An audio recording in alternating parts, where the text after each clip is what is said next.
사도행전 3장 1절에서 12절까지 말씀입니다. 제9시 기도 시간에 베드로와 요한이 성전에 올라갈새 나면서 못 걷게 된 이를 사람들이 메고 오니 이는 성전에 들어가는 사람들에게 구걸하기 위하여 날마다 미문이라는 성전문에 두는 자라. 그가 베드로와 요한이 성전에 들어가려 함을 보고 구걸하거늘 베드로가 요한과 더불어 주목하여 이르되 우리를 보라 하니 그가 그들에게 무엇을 얻을까 하여 바라보거늘 베드로가 이르되 은과 금은 내게 없거니와 내게 있는 이것을 내게 주노니 나사렛 예수 그리스도 이름으로 일어나 걸으라 하고 오른손을 잡아 일으키니 발과 발목이 곧 힘을 얻고 뛰어 서서 걸으며 그들과 함께 성전으로 들어가면서 걷기도 하고 뛰기도 하며 하나님을 찬송하니 모든 백성이 그 걷는 것과 하나님 찬송함을 보고 그가 본래 성전 미문에 앉아 구걸하던 사람인 줄 알고 그에게 일어나 일로 인하여 심히 놀랍게 여기며 놀라니라. 나은 사람이 베드로와 요한을 붙잡으니 모든 백성이 크게 놀라며 달려나가 솔로몬의 행각이라 불리우는 행각에 모이거늘 베드로가 이것을 보고 백성에게 말하되 이스라엘 사람들아 이 일을 왜 놀랍게 여기느냐. 우리 개인의 능력과 경건으로 이 사람을 걷게 한 것처럼 왜 우리를 주목하느냐. 아멘. 오늘 말씀은 부활하신 그리스도께서 첫 번째로 행하신 일입니다. 예수님이 창세기 3장 15절 여자의 후손으로 하나님 보내시겠다고 약속하신 그 말씀대로 성령으로 잉태하여 이 땅에 오셔서 공생의 사역을 통해 이 복음을 증거하시고 또 죽었다가 3일 만에 부활하실 것을 말씀하셨습니다.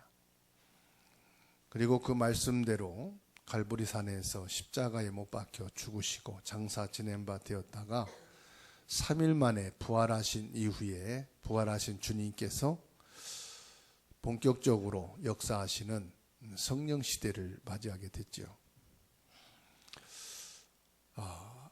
교회가 이렇게 많은데 전 세계는 왜 전쟁과 어려움과 영적 문제가 그치지 않을까요? 신앙생활 해야 하는 이유를 알지 못하고 진짜를 안 믿어서 그렇다. 왜 그러냐? 에덴 동산에서 사탄이 아담과 하와를 꺾었잖아요. 그리고 하나님을 믿지 못하도록 유혹을 했잖아요. 그 결과로 요한복음 8장 44절에 마귀의 자녀가 되어서 인간은 멸망받게 되었어요. 이때 하나님께서는 즉시 세 가지를 하도록 그리스도를 보내시겠다고 약속한 겁니다. 그 세 가지 일 중에 첫째가 뭐냐? 사단의 일을 멸하는 참된 왕으로. 두 번째는 모든 재앙을 막을 수 있는 참된 제사장으로. 세 번째는 하나님을 만날 수 있는 참된 선지자로 보내겠다 약속하신 겁니다. 그 약속이 바로 그리스도예요. 창세기 3장 15절 말씀이 바로 그리스도입니다. 이사야 7장 14절 바로 그리스도를 말씀하는 거예요. 고린도전서 15장 3절로 4절에 성경대로 죽으시고 고린도전서 15장 20절에 성경대로 살아나셨느니라. 이 하나님의 언약의 말씀을 사실대로 믿는 자는 구원을 받는 겁니다. 여기에 어떤 액션이 들어가는 게 없고 특별한 해석이 들어갈 필요가 없고 이 말씀 사실대로 믿으면 구원받아요. 그리고 그 내용을 믿는 자는 참된 능력을 누리게 될 것이라고 사도행전 1장 8절에서 말씀했어요. 하나님의 복음의 언약을 믿는 자는 구원을 받고 이 구원에 참된 능력을 믿는 자에게 성령이 역사하신다. 오늘 우리는 부활하신 그리스도를 바르게 알고 믿어야 되겠죠.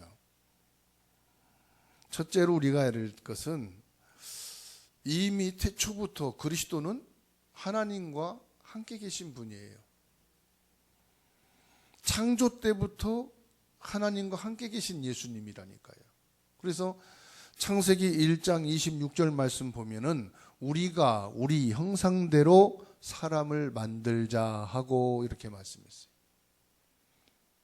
하나님이 혼자 계시다면은 내가 내 형상대로 내가 사람을 창조할 것이다.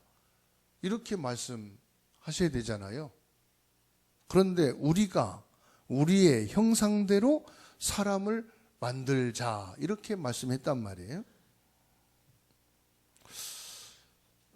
십자가를 지시기 이전에 이미 여자의 후손이 뱀의 머리를 상하게 하신 것입니다. 사단의 머리를 이미 깨트렸다 이 말이에요.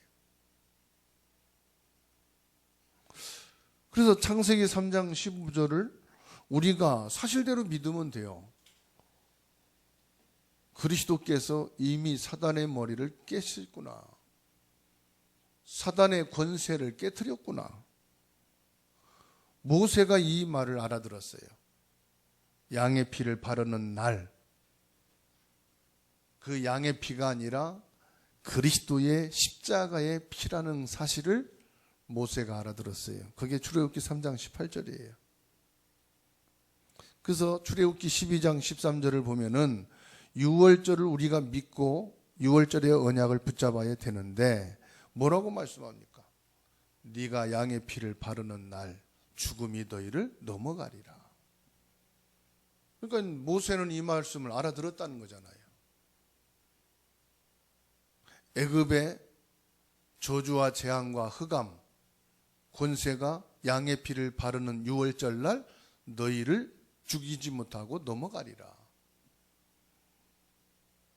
단순하게 출애굽기 3장 18절 말씀만 읽으면 안 되시고요. 이 6월절 사건을 출애굽기 12장부터 쭉 읽으시면은 모세가 그리스도 십자가의 비밀을 알았구나. 알았기 때문에 모세가 그 언약을 붙잡고 애굽에 들어간 거예요. 용기 내서 들어간 게 아니고 하나님을 믿습니다. 확신 갖고 증거 주셨지요. 증거 갖고 간 게 아니에요. 그리스도 십자가의 비밀을 믿고 들어간 거예요. 그러니까 오늘 저와 여러분들은 믿음의 증거, 믿음의 역사, 믿음의 체험, 그거 가지고 내가 신앙생활하고 그거 가지고 세계복음화 한다? 틀린 거예요.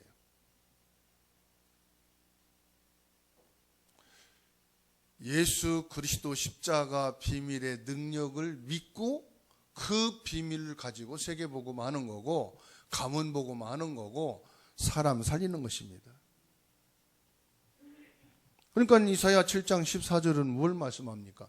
너희가 지금 포로가 되고 노예가 됐지만은 그보다 더 중요한 미래가 준비되어 있다. 그 미래가 뭡니까?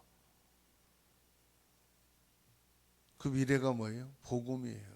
너희가 지금 포로되고 노예된 것 때문에 안타까워하고 눈물 흘리고 고통스러워하지 말고 지금 복음을 말해야 된다 이거예요.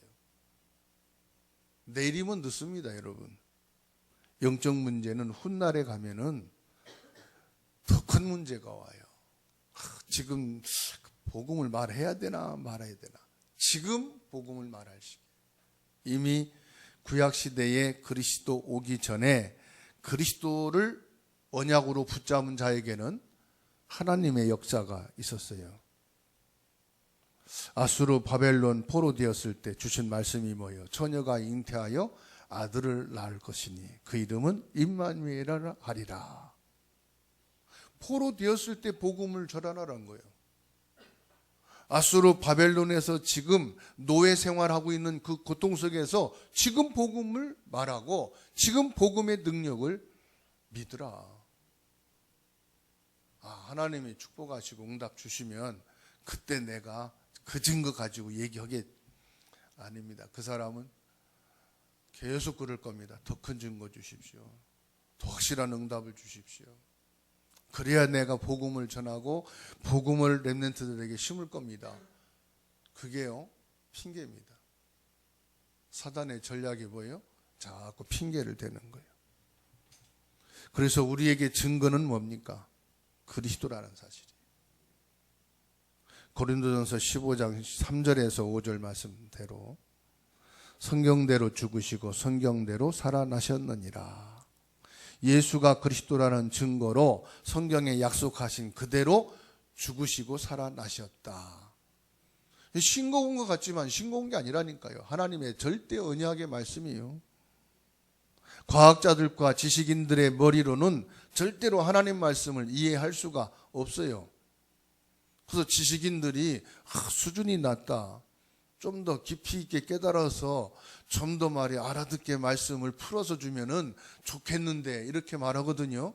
그것도 과학자들과 지식인들의 인본주의예요. 많이 배우고 지식이 있다고 복음 깨닫는 게 아니에요. 이건 하나님의 말씀은 영적인 부분이고 복음의 비밀이기 때문에 지식으로 이거를 깨닫고 해석하는 게 아니에요. 부활하신 그리스도께서 가장 먼저 하신 일이 뭐죠? 베드로를 찾아오셨다는 거예요. 요한복음 21장 15절로 18절에 베드로를 찾아오셔서 하신 말씀이 내 어린 양을 먹이라 말씀하시. 그리고 두 번째 찾아간 곳이 누가복음 24장 30절에서 35절입니다. 엠마오로 도망가는 제자들에게 찾아가셔서 말씀을 쭉 말합니다. 그런데 이 제자들이 예수님과 대화하면서도 예수님인 줄 몰라요. 왜 그렇습니까? 부활하실 것을 100% 안 믿었어. 그 예수님이 성경을 풀어서 예수님이 해를 당하시고 고난을 당하시고 십자가에 못 박혀 죽으시고 부활하실 거에 대해서 말씀하는 거예요. 그때 가슴이 뜨거웠는데도 이분이 예수님인 줄 모르는 거예요. 얼마큼 확실하게 안 믿었느냐? 예수님이 지금 부활하셔서 우리에게 이렇게 말씀하실 거라는 것은 아예 꿈에도 생각을 안 한 거예요. 나중에서야 알았죠. 나중에 예수님과 헤어지고 나서 그분이 예수님이 혹시 아니었어? 아마 이 엠마오로 도망가던 제자들 고향이 충청도인가 봐요. 되게 늦어. 마태복음 28장 20절에 부활하신 예수님이 말씀한 겁니다. 하늘과 땅의 모든 권세를 내게 주셨다. 그런데 내가 이 권세를 가지고 세상 끝날까지 너희와 항상 함께 있을 것이다. 너희는 두려워하지 말고 모든 민족을 가서 제자 삼으라. 이 말씀은요, 부활하신 이후에 주신 말씀이에요. 부활하셨기 때문에 보혜사 성령으로 항상 우리와 함께 할 수 있기 때문에 주신 말씀이에요. 마가복음 15장 15절로 20절입니다. 내 이름으로 귀신을 쫓아내고 병든 자에게 손을 얹은 즉 나으리라. 부활하신 주님이 친히 성도를 통해서 역사하시겠다는 겁니다. 사도행전 1장 1절에서 8절입니다. 예수 그리스도께서 부활하시고 제자들을 감난산에 부르셔서 미래에 일어날 일을 말씀하십니다. 그러고 하신 말씀이 너희는 오직 성령 충만을 받으라. 그러면 이스라엘도 망하고 로마도 망하고 이 땅에는 다 문제와 사고와 위기가 있겠지만은 성령 충만을 받으면 그 권능 가지고 너희들은 뭐요? 증인되는 삶을 살 것이다. 저와 여러분들이요, 하나님의 말씀을 언약으로만 붙잡아도 응답받고 승리하게 돼 있어요. 그래서 속지 마시기 바랍니다. 나 자신에게 속지 말고 사람에 속지 말고 환경에 속지 말라. 속지 말라는 것은 뭐예요? 두려워하지 말라는 거죠. 초대교회와 제자들은 그리스도가 부활하신 것을 알고 나서는 속지 않았고 두려워하지 않았습니다. 아무것도 두려울 것이 없지요. 왜요? 문제는 문제가 아니요. 눈앞에 와 있는 위기는 위기가 아니요. 내 앞에 있는 갈등은 갈등이 아니요. 요셉이 노예로 팔려갔지만은 노예가 아니요. 사람들이 볼 때는 노예지만, 형들이 볼 때는 노예지만 요셉이 자신을 바라볼 때는 노예가 아니요. 복음이 없는 이 현장에 하나님이 나를 대표적인 복음의 사람으로 파송한 거다. 선교사로 하나님 파송한 거예요. 복음의 사람은 내가 있는 그 현장이 하나님이 파송한 현장인 줄로 믿으시기 바랍니다. 그래서 그리스도께서 감난산에서 제자들을 부르시고 마지막에 주신 메시지입니다. 너의 문제는 문제가 아니고 위기는 위기가 아니고 그 속에 그리스도로 답을 주어서 살릴 자다. 증인이다 이 말이에요. 전도자가 증인이요 선교사 아닙니까? 창세기 15장 6절 말씀 보시면 아브라함이 여호와를 믿으니 여호와께서 이를 그의 의로 여기셨다 그랬어요. 고린도전서 15장 20절입니다. 부활하신 그리스도께서 승천하셨어요. 부활의 첫 열매가 되셨죠. 승천하신 그리스도께서 성도들에게 역사하는데 지금은 성령으로 역사하십니다. 마태복음 28장 20절에 하늘과 땅의 권세를 가지고 내가 너희와 항상 함께 있으리라. 무엇으로요? 성도에게 성령으로 항상 함께 하신다. 그 성령은 하늘과 땅에 권세가 있으시다. 마가복음 16장 20절에 제자들이 나가 두루 전파할새 주께서 함께 역사하시는데 뭐라고 했어요? 말씀을 확실히 증언하시니라. 성령의 역사는 막 표적과 기사와 능력이 나가는 게 목적이 아니고요. 하나님의 말씀을 증거하시는 거예요. 하나님의 말씀이 뭡니까? 말씀으로 육신을 입고 오신 예수 그리스도를 증거하는 거예요.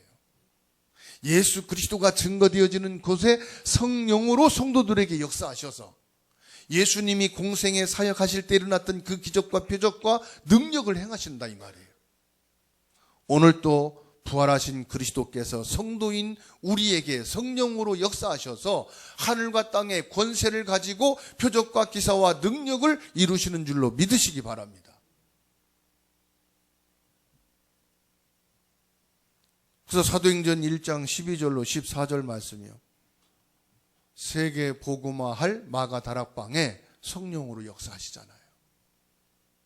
예수가 그리스도라는 언약과 답을 가지고 이 그리스도의 복음을 민족과 전 세계에 증거할 교회와 제자들에게 성령으로 역사하시니까 바람 같은 불 같은 역사가 일어나기 시작했다 이 말이에요.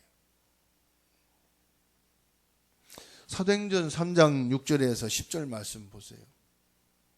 예수 그리스도의 이름으로 첫 번째 안진뱅이가 일어나게 됐죠. 오늘 말씀 보면은 안진뱅이가 날 때부터 한 번도 걸어보지 못했다 그랬어요. 먹고 살아야 되니까 구걸하지요. 어느 장소를 선택할까 하다가 성전 미문을 선택했다. 그런데 3절 4절을 보게 되면은 베드로와 요한과 눈이 마주치게 된 거예요. 구걸할 때 사람을 쳐다보잖아요. 주나 안 주나. 그러니까는 이 성전 미문에 앉아서 구걸하는 안진뱅이가 기도하고 내려오는 베드로와 요한 눈이 마주친 거예요. 지하철 탔다가 이렇게 왜 행인들 구걸할 때 다니잖아요. 사람들은 안 주려고 눈을 피하잖아요. 이렇게. 근데 짓궂은 사람은 눈 피하고 있는 거기 바짝 가가지고 이렇게 쳐다보더만. 그럼 어쩔 수 없이 꺼내서 뭐 1,000원짜리 주기도 하고 500원짜리 주기도 하죠. 6절에 보니까 우리를 보라. 은과 금은 내게 없지만 내게 있는 것으로 내게 주노니 나사렛 예수 그리스도 이름으로 일어나 걸으라. 그랬더니 7절에요. 일어나 버렸어. 안진뱅이의 소문이 모든 사람에게 전달됐어요. 야, 그리스도의 이름으로 일어나 걸었단다. 우리에게는 육신의 다리가 펴지는 일이 없다 할지라도 그 개인과 가문에 내려오는 눈에 안 보이는 흑암의 세력이 꺾여야 돼요. 구걸하는 안진뱅이의 무릎이 펴지고 안 펴지고를 떠나서 개인과 가문에 내려오는 저주 재앙은 끊어져야 돼요. 그 이름이 뭐냐? 예수 그리스도다. 저는 다리를 못 쓰는 안진뱅이보다 더 심각한 안진뱅이가 뭐냐? 영적인 안진뱅이에요. 정신적인 안진뱅이에요. 그래서 꼼짝을 못하는 사람들이 많아요. 의식 구조가 안진뱅이인 사람이 있어요. 신체는 멀쩡한데 역전에서 사람들이 오고 가는 데서 구걸하고 있는 사람들은 의식적인 안진뱅이요. 다시 말하면 마음의 안진뱅이라. 이거를 근원적으로 치유하고 회복할 수 있는 길이 뭐냐? 하늘과 땅의 권세를 가지시고 성도에게 지금 역사하시는 성령의 역사다 이 말이에요. 그 성령은 오직 예수 그리스도를 통해서만 역사하거든요. 오늘 예수 그리스도의 이름으로 여러분의 정신적인 안진뱅이, 마음의 안진뱅이, 영적인 안진뱅이, 의식 구조가 안진뱅이였던 부분들이 치유되고 회복되어져서 성령 충만한 역사 있기를 주님의 이름으로 축원합니다. 부활 승천하신 그리스도께서 지금 성령으로 역사하고 계시다 이 말이에요. 나사렛 예수 그리스도의 이름으로 지금도 똑같이 성령은 역사하십니다. 승천하신 그리스도께서 성도인 우리를 통해 지금 성령으로 역사하심을 믿으시기 바랍니다. 그래서 저와 여러분들은 그리스도 운동, 성령 운동입니다. 이게 세계복음화 운동이에요. 이게 전도 운동입니다. 나사렛 예수 그리스도의 이름으로 동전을 주는 것은 물질 봉사입니다. 예수 그리스도의 이름으로 이 사람을 구걸하도록 업어다 주는 것은 육신 봉사입니다. 그것도 필요하겠지요. 그런데 근원적인 영적인 봉사가 필요하다. 영적인 봉사는 뭡니까? 그리스도의 언약을 붙잡고 기도하는 거예요. 그리스도의 언약을 붙잡고 복음이 전달되는 거예요. 오늘 확실하게 응답받는 날 되시기를 바랍니다. 마태복음 28장 20절은 24시간 부활이다 이 말이에요. 매일매일. 매일 갈보리산 언약이고 매일 감람산 언약이고 매일 마가다락방의 언약이고 절기와 행사는 아무 능력이 없습니다. 요한복음 8장 56절에 예수님께서 말씀했습니다. 너희 조상 아브라함이 나를 믿고 구원받았다. 그랬더니 57절에 유대인들이 네가 아직 50세도 못 되었는데 아브라함을 봤느냐? 이렇게 말합니다. 이때 예수님이 58절에 말합니다. 아브라함이 나기 전부터 내가 있느니라. 예수님이 여자의 후손으로 오시기 전에 창조 사역 이전에 이미 하나님과 함께 계셨던 그리스도를 하나님이 말씀하셨는데 아브라함이 그리스도의 언약을 믿고 구원받았다 이 말이에요. 믿음 대단하죠. 그러니까 말씀을 제대로 받으면은 그 말씀 속에서 복음을 깨닫는 거예요. 특별한 게 없습니다. 말씀으로만 가능한 거예요. 그래서 우리가 올바른 복음 운동하지 않으면 저 사람이 싫은데 아닙니다. 복음을 말해줘야 되는 거예요. 저 사람이 좋아하는데 아닙니다. 안진뱅이에게 그리스도 말하면 좋아할까요? 싫어할까요? 싫어하지요. 동전을 요구하지. 구걸하는데. 그러니까 안진뱅이에게도 그리스도가 필요하다 이 말이에요. 구걸하는. 지식인에게도 그리스도가 필요하다. 내 가까운 친구에게도 그리스도가 필요하다. 이 지구상의 모든 사람들 중에 하나님 떠난 사람들은 그리스도가 필요합니다. 그런데 더 중요한 것이요, 그리스도로 구원받아 신앙생활하고 있는 저와 여러분에게는 더 필요합니다. 왜 그래요? 24시간 그리스도를 누려야 되기 때문에 내게는 그리스도가 더 필요한 사람이다. 그래서 나에게는 하늘과 땅의 권세를 가지신 그리스도가 성령으로 내 안에 그리스도로 함께 계심을 증거하고 계시는 거예요. 부활하신 주님께서 하신 말씀이 모든 족속에게로 가라, 만민에게 가라 말씀하시면서 오직 성령이 너희에게 임하시면 모든 만민 족속에게서 뭐 한다고요? 증인이 되리라. 뭐의 증인입니까? 부활하신 그리스도가 나와 함께 계시고 내게 성령으로 역사하고 계시는 그 증인이 되어진다 이 말이에요. 오늘의 응답과 치유의 축복을 회복하고 누리는 귀중한 날 되기를 주님의 이름으로 축원합니다.